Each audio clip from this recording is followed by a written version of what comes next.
attention for the quotes, which will help you take them in, but it's by the grace of God alone that I am here with a printed copy of my lecture, because the power is out in Jerusalem, in my house at least, or not.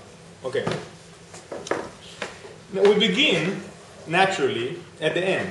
At the moment Krishnamurti completed his transformation from a shy, passive, introverted would-be messiah to an outspoken and iconoclastic spiritual teacher, a teacher in what I propose to call the tradition of no tradition. It was the morning of the 3rd of August, 1929, when at a gathering of the Order of the Star at Omen, Holland, before an array of Theosophical leaders and in front of the movement's head, Eni Bezan, Krishnamurti declared that we are going to discuss this morning the dissolution of the Order of the Star. Those were his first words that morning, and he immediately began to tell a parable. One about, quote, how the devil and a friend of his were walking down the street when they saw ahead of them a man stoop down and pick up something from the ground, look at it, and put it away in his pocket. The friend said to the devil, "What did that man pick up?" "He picked up a piece of the truth," said the devil. "That is very bad business for you then," said his friend. "Oh, not at all," the devil replied. "I'm going to let him organize it." Apparently, organizing the truth makes it useless. Krishnamurti then moved onto those words that have been given almost mythological stature by his followers. "I maintain that truth is a pathless land, and you cannot approach it by any path whatsoever, by any religion, by any sect. That is my point of view, and I adhere to that absolutely and unconditionally.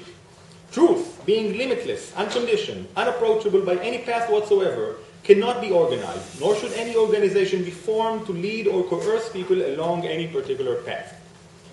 This, I would propose, is the essence of the tradition of no tradition, a complete and utter rejection of all religions and spiritual traditions and organization. It is a non-compromising dismissal of all ritual, dogma, and in Krishnamurti's case, also of all spiritual and meditative practices. I say this is a tradition in itself because Krishnamurti was not the first to propose it, though he perhaps presented it in its most explicit form.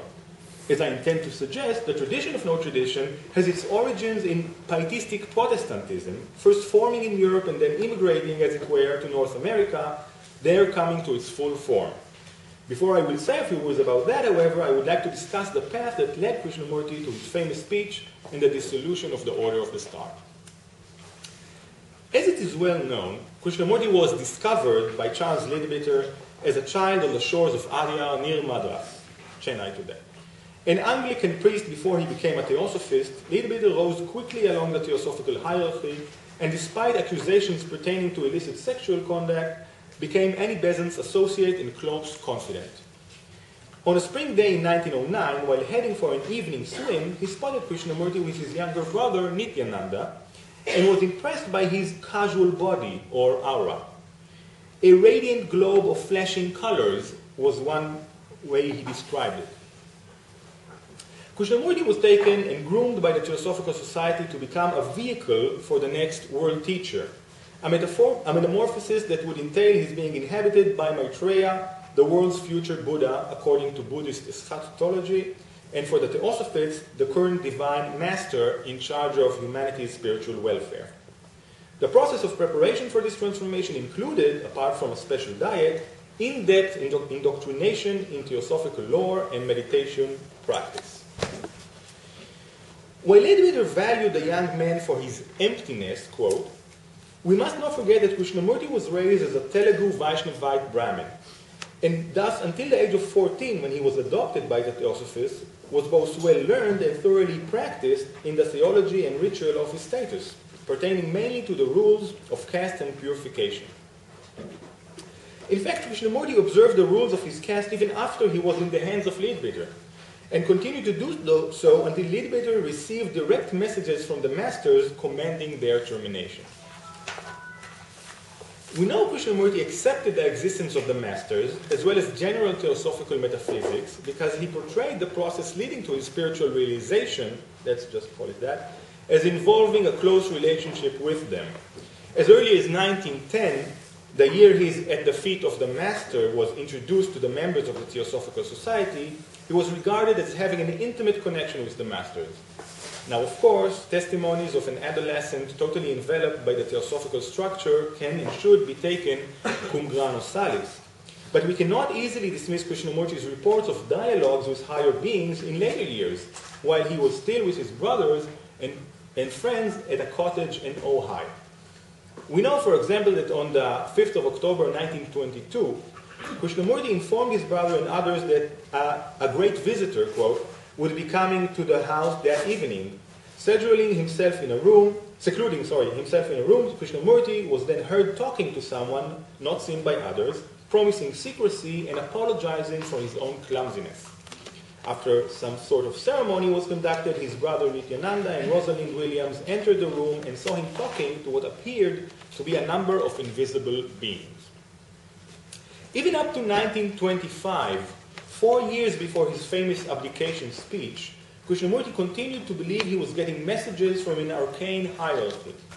On February 4th, 1925, he writes to his brother Nityananda that he had meetings on the astral plane with Lord Maitreya and even a greater power, Mahakohan, in which the last promised him that Nityananda would recover from his tuberculosis. What changed then? When did Krishnamurti lose faith in the masters, and indeed in the whole metaphysical system of the Theosophical Society? Did something happen between February 1925 and August 1929 that shook up Krishnamurti's world, transforming his worldview? I suggest the answer is no, and that a process more complex and subtle was at the heart of the change. Now, certainly, reasons for Krishnamurti's disconnection from the masters can be found in the extreme disappointment he felt with when his brother Nityananda died in November 1925. Biographers of Krishnamurti usually ascribe to Nitya's death the failure of the masters to protect him. Biographers of Krishnamurti usually ascribe to Nitya's death and the failure of the masters to protect him Krishnamurti's disenchantment and disappointment that leads to disillusionment, signaling a fresh start and a new way for Krishnamurti. Thus, Ronald Vernon observes that the ideological edifice, this is a quote, in which he had come to believe had now begun to crumble. Mary Lutins writes that from that time onwards, this is a quote, Krishnamurti seems to have lost all faith in the masters as presented by Leadbeater, end of quote. And Pupul Jayakal states that Krishnamurti's, quote, belief in the masters in the hierarchy had undergone a total revolution, end of quote. Though the shock of his brother's death was certainly severe, I believe it would be wrong to assume the master's unkept promise was the reasons for Krishnamurti's change of worldview and teaching. For one, there is no reason why Nitya's death could not have been given a theodicical explanation. After the death, two leading figures in the Theosophical Society, George Arundel, later the president of the society, and James Wedgwood, justified Nitya's death by blaming Krishnamurti's lack of faith in them, Arundel and Wedgwood. Before Nitya died, Krishnamurti himself accused Nityananda of being ill for lack of faith in the masters. There is no reason why this line of thought could not have continued. It is also unfounded to claim that the Theosophical Society's theological structures were simply obsolete, and that a retreat from them was the inevitable consequence of a new generation or of a man trying to fit his teaching to the taste of the public. In this scenario, Krishnamurti apparently understood somewhere along the way that he had to change his teaching if he wanted to reach people. I think this idea is false. We know that another Theosophical apostate, Rudolf Steiner, continued to develop a theological system of the same metaphysical genre, and that his anthroposophy movement became quite popular. Krishnamurti could certainly have done the same. Another explanation for Krishnamurti's transformation, one which I can say I just heard recently from a prominent colleague in the field of religious studies, was that Krishnamurti's mystical experiences were what changed his worldview. Here again, I think great caution should be taken. There is great methodological danger in ascribing ideational development to religious and spiritual experiences. I think such processes do occur. People do change their view of life after many different experiences, hence the phrase life-changing experience. But to presume retrospectively To retrospectively explain change by pointing to experience, certainly without any testimony of the subject, him or herself, as to such chain of events, borders, in my view, on the irresponsible. Experiences are always subject to interpretation, and interpretation is always subject to cultural and social makeup and trends. It is thus that rather than trying to find an explanation in an experience, traumatic or mystical, or in a simple pragmatics, we should seek our answer in the society and culture that one, in this case Krishnamurti, was a part of. What I would like to suggest is that Krishnamurti's change of worldview was in essence his turning from one cultural and religious tradition to another. Indeed, that he would become the heir not of the Theosophical path, but of a different path. It would be a tradition that can be shown to more fit his personal taste and character, as notwithstanding the evidence brought above, Krishnamurti always carried an ambivalence towards the Theosophical lore and the hierarchy of masters. Leaving that heritage behind, Krishnamurti would adopt another, a tradition that developed in the modern West quite some time before Krishnamurti, or the Theosophical Society were brought there. I call this tradition the tradition of no tradition. The tradition of no tradition is based on two principal assumptions. These are the perennial view of religious truth and the complete rejection of ritual and technique within religious life. The first is a prerequisite that lays the ground for the logical possibility of the second. Only if all religions hold or are manifestations of the same truth and point to the same reality, can we in effect discard their specific cultural structures and frameworks the moment we know that truth or reality, or the perennial way towards it. If the soul is one of the same, the fact that the bodies are different is negligible. Indeed, it can be understood that the diverse types of flesh must be disposed of in order to get to the universal spirit. Adopting this perennial view was easy for Krishnamurti. For one, it is one of the fundamental principles of Theosophy. In her first major work, Isis Unveiled, H.B. Blavatsky herself wrote that, quote, "Truth remains one, and there is not a religion, whether Christian or heathen, that is not firmly built upon the rock of ages, God and the immortal spirit." In the first issue of the Society's official publication, The Theosophist, the Society is defined as, quote, "a body which organized to promote the study of the universal arcane philosophy, and especially the sacred sciences of Oriental nations." One must also add that such a view is not strange to Krishnamurti's indigenous Hinduism, and the Rig Veda sloka, "Truth is one, though the sages know it by many names," end of quote, is widely known.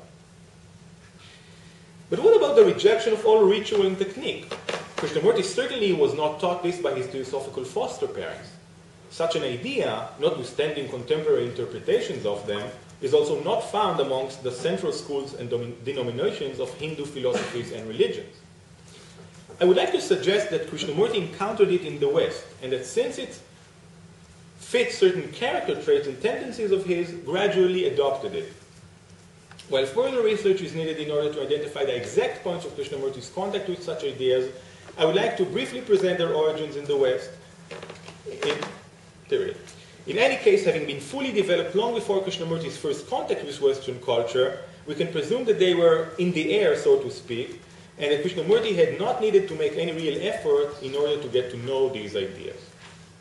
In short, the tradition of no tradition began with the Reformation and the Protestant rejection of Catholic sacraments. Early versions of Protestantism had of course their own share of ritual, but the principles they championed were to grow in strength and challenge the very idea. For one, the emphasis on the complete, infinite, and transcendental nature of God seemed to relativize and minimize the mediatorial role of the Church and its sacraments. With the attack on the papacy, these were taken not only to be contingent, but sometimes completely useless. Luther, in his The Babylonian Captivity of the Church, 1520, had reduced genuine sacraments to, quote, baptism and the bread only, 2 sacraments only, out of 7. But for Zwingli, an exposition of the faith, 1530, none were needed for redemption, as they were but symbols of divine grace. Calvin, Consensus Tigurinus, 1549, was of a similar opinion. Depreciating the sacraments and diminishing their value went along the general disregard for ceremony and ritual. and that with iconoclastic tendencies wishing to erase any and every iconic representation of the divine. By the time of George Fox, these developed into the bare and wordless ceremony of the Quakers, circa 1650. Fox was a part of the pietistic revival movement that swept through Europe from the late 17th century. The pietists were Lutherans that were not satisfied with the, quote, fleshly worship the Lutheran Church had devolved into, at least by their standards. In their effort to renew the true spiritual faith, this is again a quote, spiritual, they devalued ritual and dogma. These are works that cannot save us, and emphasized subjective religious experience. As such, they rejected the attempts by Lutherans and Calvinists to defend their path through scholastic acrobatics and dismissed religious dogma as redundant. It might be said that they out-Luthered Luther as part of a recurring tendency within Christian history to regenerate the church by turning away from formal structures and towards subjective life. The pietists in Germany had equivalents in the Quietists of France, Spain, and Italy, and the Quakers of England. These were brought to and developed further in the forming states of the New World. Of course, these Christians were definitely not in any way perennialists, and were all quite sure that theirs was the only path to salvation. But the turn inwards towards subjective experience lends itself easily to a perennial view, since a subjective experience of the divine, the Holy Spirit for them, can be had, or at least reported to be had, by anyone.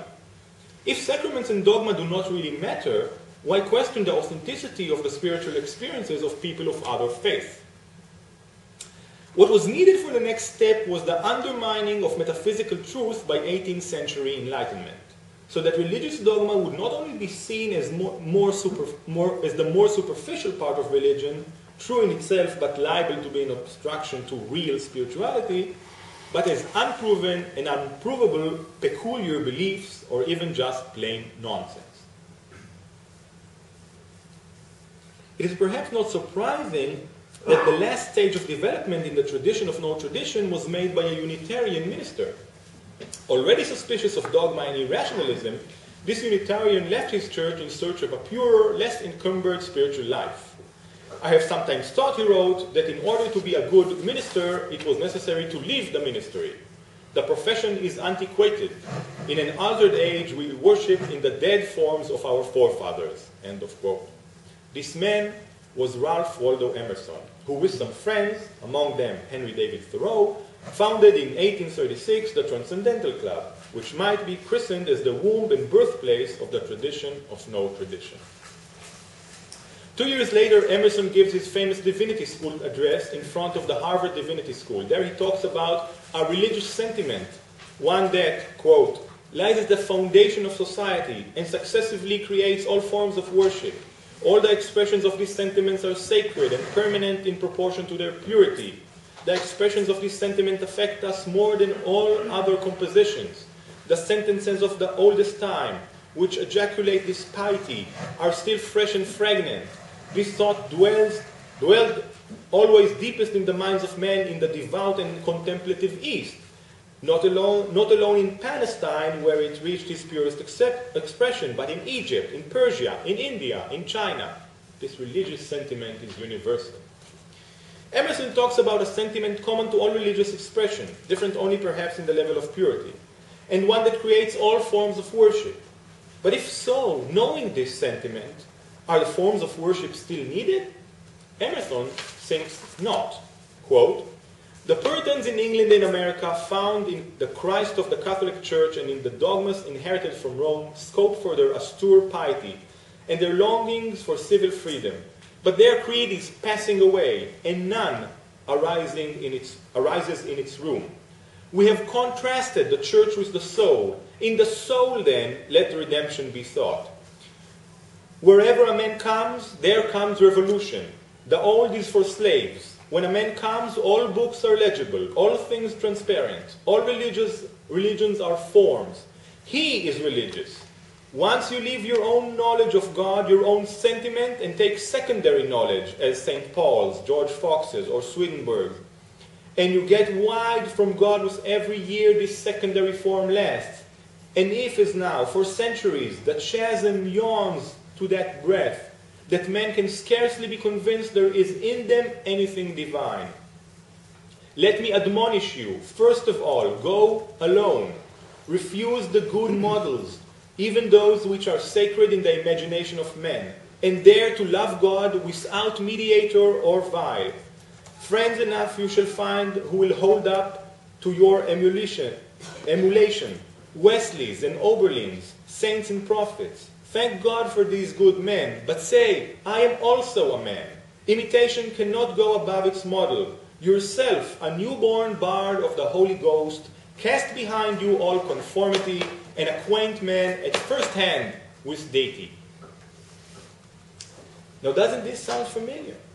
I believe Krishnamurti's words in his abdication speech carry the very same ideas and admonitions. I'll just quote a bit. A belief is pure and individual matter, this is Krishnamurti, and you cannot and must not organize it. If you do, it becomes dead, crystallized. It becomes a creed, a sect, a religion to be imposed on others. Truth cannot be brought down. Rather, the individual must make an effort to ascend to it, etc., etc. Krishnamurti has thus wholly and happily adopted the tradition of no tradition formulated by Emerson. Indeed, Emerson, who Sidney Alstrom calls the theologian of American religion, and who Harold Bloom dubs the ultimate American ancestor of New Age fantasies, was the father of a broad tradition of contemporary spirituality in the United States. Along with Thoreau and Whitman, he is responsible for articulating and legitimizing a genre of New Age religion that became widely popular after the 1960s, mainly in the United States. But even before Krishnamurti had picked up a few of its tenets, and on those rocks, he built his particular church. Let us now go back to Krishnamurti and observe signs that point to character traits he demonstrates, qualities that will lead him, after the tragic death of his brother, to abandon Theosophical metaphysics and teach the tradition of no tradition. As said before, there is cause to believe that Krishnamurti was never totally taken in by Theosophy's metaphysics. As early as 1910, in his At the Feet of the Master tractate, one can find insights about how people, quote, invent ways for themselves which they think will be pleasant. How one must, quote, learn to think for himself, end of quote, and avoid superstition. And how when one's eyes open, old beliefs and ceremonies might suddenly seem, quote, absurd, end of quote. These tendencies evolved as the years went by. After a short visit to London in 1911, Krishnamurti returned there in January 1912 and spent the next 10 years in the West, in England, France, and the United States, before he returned for a visit to India only in 1921. I suggest these years, in which he studied under Western tutelage, among other things, trying unsuccessfully to get into Oxford and Cambridge, were formative for his theological views. Near the end of this period, during the summer of 1920, he told Lady Emily Lutyens that he did not care a damn, quote, about the masters, that the Theosophical scene is, quote, damned rot, end of quote, and observed that, quote, when the most critical moments come, Theosophy in all its innumerable books don't help, end of quote. At a conference of the Order of the Star in the East in July 1921, he responded to an attempt by Leadbeater to establish rituals for the order by condemning rituals. And in 1922, Lady Emily Lutyens wrote that, quote, devotional stuff go against his nature, about Krishnamurti, and thus he is, quote, not fit for the job, end of quote, the job being becoming a vehicle for the word teacher. The continuing process could be observed with Krishnamurti's emphasis on freedom from tradition in his teachings from 1925 to 1927. I suggest then that from early on, Krishnamurti had an ambivalence toward the metaphysical and ritualistic dimension of the spiritual path he was driven into. An ambivalence that probably grew during his stay in the West, in Britain, and mainly in the US, where he could more directly find voices that affirmed from him his own inclination for the tradition of no tradition. His brother's tragic death certainly played a part in his continuing distancing from the Theosophical metaphysical structure, but not as a revolutionary event. It was rather another push in a direction he was already inclined to move, and on ideational tracks that were laid by the influence his stay in the West had on him. The formation of a new worldview, I suggest, could not have been a result of a single incident, but rather the end of a long process, a process of a formation of a mental and spiritual home in a new tradition, one that any one event could only further bring him closer to. Krishnamurti fully embraced his new worldview in 1929 at the gathering of the Order of the Star at Oman, Holland. There he basically testified to a conversion. He had rejected his old faith and embraced a new one. Neither understanding a new and unheard truth, nor rejecting all religious traditions, Krishnamurti had moved from one modern conception of true, perennial, eternal spirituality to another. Once he formally and unequivocally divorced himself from the Theosophical Society, his former ambivalence turned into ruthless, even dogmatic rejection of all religious belief and practices, forming yet another link in the now established tradition of no tradition. Thank you.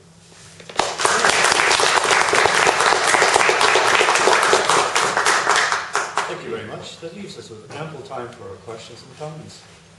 If you were first. I think that you just you said what there is tradition and there is tradition of non-tradition. And I would like to say that Krishnamurti studied this book, Light on the Past, which is one of the sources of the Theosophic esoteric קשה לי להתכתב באנגלית, אתם מבינים? לא, okay. And one of the quotation is, ask the way, and it says, don't ask it in one path. Each one and his in his nature, and according to that, his singular path. So, and this book is written about this book that it is ancient than the Christian, which means that it is before Emerson, before everybody. So I think that Krishnamurti didn't went to another tradition of no tradition, that he have studied this in the Theosophical Society. And this is very flat to say that there is this way or that way.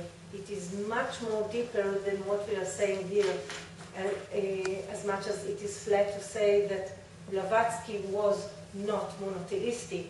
It cannot be, because she speaks about oneness. So it is,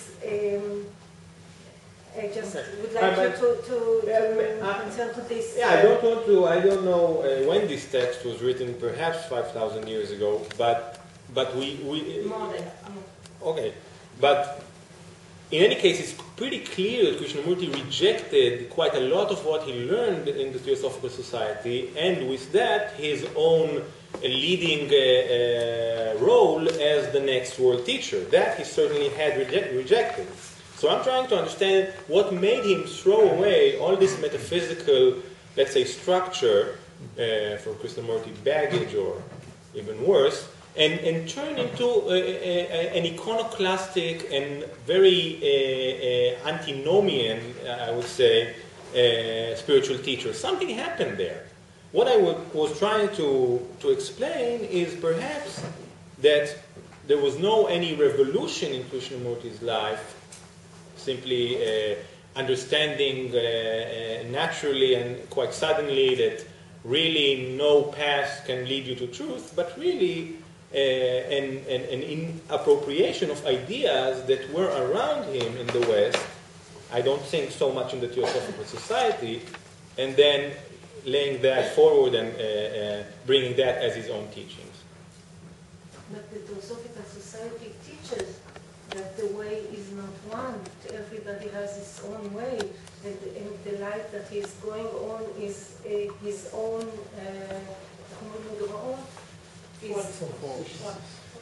On his own folds. I think that we think the same, that there was any revolution, but he just wanted to show the people to walk his talk. Okay, perhaps. We have to move on because we do have limited time.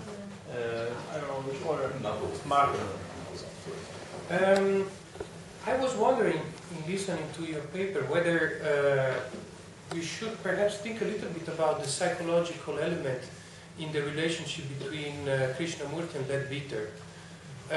Leadbeater, of course, was involved in the liberal Catholic Church, which was part, of course, of an older tradition of dissenters from the Catholic Church, and which basically tried to keep the sacramentalism with a more progressive agenda than the Catholic Church. Now, I was wondering if perhaps this rejection of the ritualist element can also be understood perhaps as a way to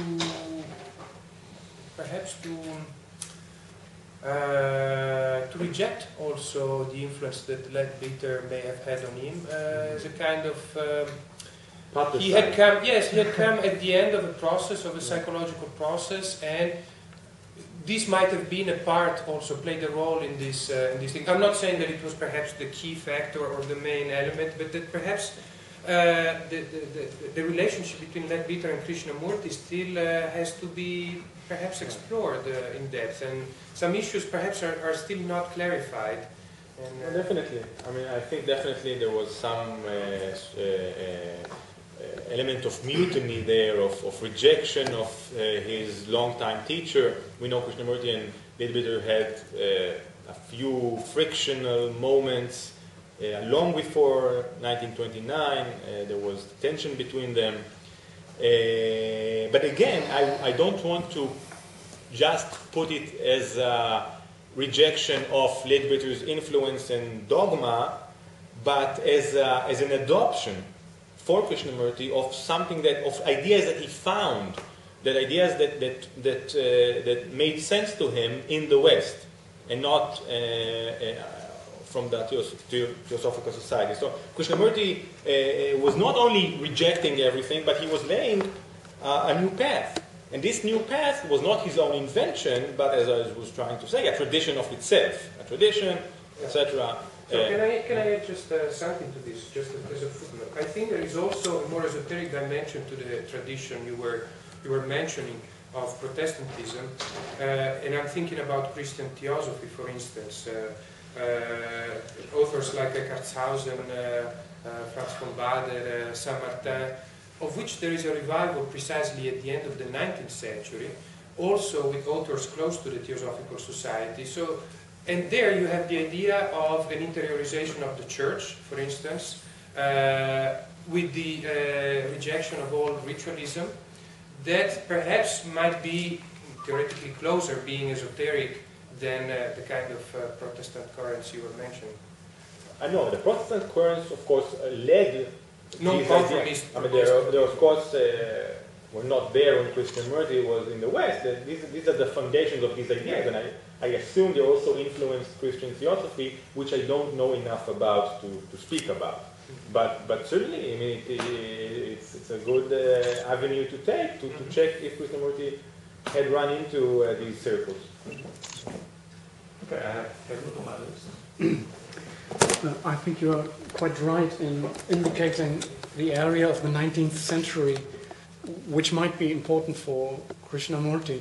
And I would stick to Marco, since I think classical Protestantism is indeed close to rituals and close to sacraments and close to all these things, but there is a tradition of, you call it non-conformist Protestant tradition, where you find all these things which you indicated in Krishnamurti. So I don't know whether these are Christian theosophists, but Unitarians are really an important factor in this. And I think Unitarians. Okay. And you find all these things you indicated, I fear, not earlier than in the 19th century. And the spiritualist tradition, where we indicate these antinomic traditions, that's a difficult thing. And I would look in the 19th century. There you find the material. Definitely. That means you shouldn't go into the 16th or 17th or 18th No, I was century. just drawing really the background. I think it is the background. I think this is, the Protestant Revolution was the breaking point of a dogmatic, not in a negative way, a dogmatic view of one truth, one authority, one church, and with it a very harsh critique on ritual and sacraments. This is what I was trying. That's not true. That there is no basic critique on sacraments, but on Catholic sacraments, and they created surely their own ones. I don't agree. So Zwingli and Calvin criticized the efficiency of sacraments. They said these are works. This can't help us. Well, they criticized the efficiency, but they created new sacraments.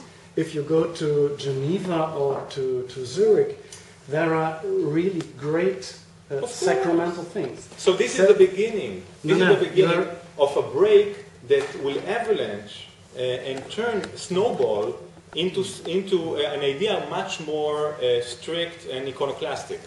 No, the Protestant tradition is much more pluriform than you identify. There are different Protestantisms. And so you shouldn't mingle all these things up into one Protestantism.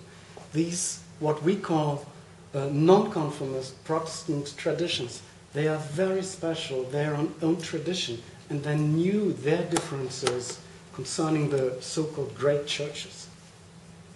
Of course, the Protestant world is multi-faced and varied. I didn't at all want to negate that. In the bounds of my time, I was just trying to lay out what I think is the base of these ideas, which will evolve later on into what I call the tradition of no tradition. And indeed, it is by a Unitarian minister, as I said, Emerson in this case, that took it into its most, to its formulated, clearly formulated form.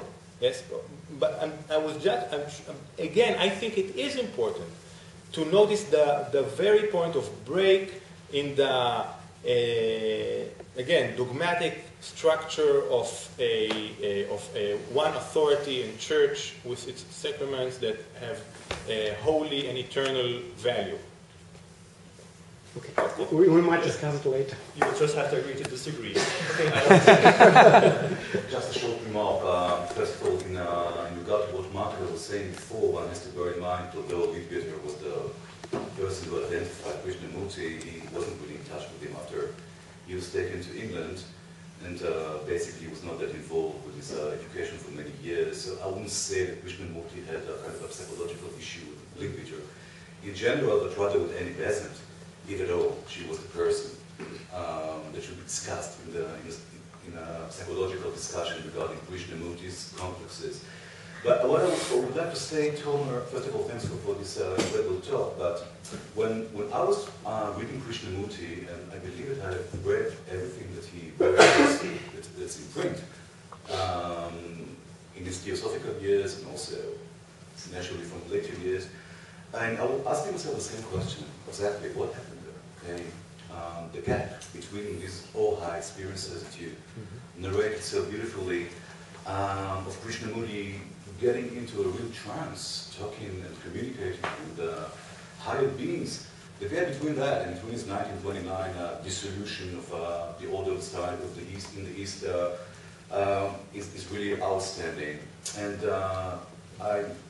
if you don't mind, I would offer another different interpretation, again on a certain psychological level. What I had in mind when I read Krishnamurti was a picture of a very young and gentle person, okay, who somehow didn't have any solid background in regard to education, language, and religion. Okay, I might defer this a bit in what you said before. I don't know if you're aware of it, but he forgot his language, his mother language, when he was in England, and had to learn it again somehow in the 20s when he returned to India. However, I don't think he never mastered it. And you have to remember that he was taken away from his dad and from his brothers, and all this story of the trial that was going on. And he'd gone through so many psychological crises that one has to bear in mind that he was very fragile. He had a very fragile personality. And I think that he got kind of mixed up with all this fantastic vision that the Theosophists had planned for him. And I think he really believed that he was the world teacher. I mean, it's obvious when you read what he wrote, especially in 1924, 1925, also in these gatherings in Oman. His speeches are totally, I mean, you can very clearly see that he was influenced by the idea that he was the world teacher, and he was completely convinced of his destiny. And I think that as long as the years went by, he just realized that probably this wasn't true. I don't think it's so complicated in that sense. He was looking for something else to fill the gap, but he was obviously, I mean, he was fed up with the ceremonies, obviously fed up with all the cult that went around him. And I don't think it's that complicated in a way. I mean, it's a process of maturing. But then you wouldn't write a paper about it. What you're saying is that he was playing a game. He wasn't playing a game. He was convinced that the games and the rules are real. That's for sure. And then he got sobered, so to speak. And that was my impression about his experience. And just one more point, very briefly. You have to remember that the full name of the Order of the Star was the Order of the Star in the East. Right. Beginning, and this communicates directly with the Christian messianic idea, and this is also something that has to be emphasized in regard to Krishnamurti's story. Sure, thank you.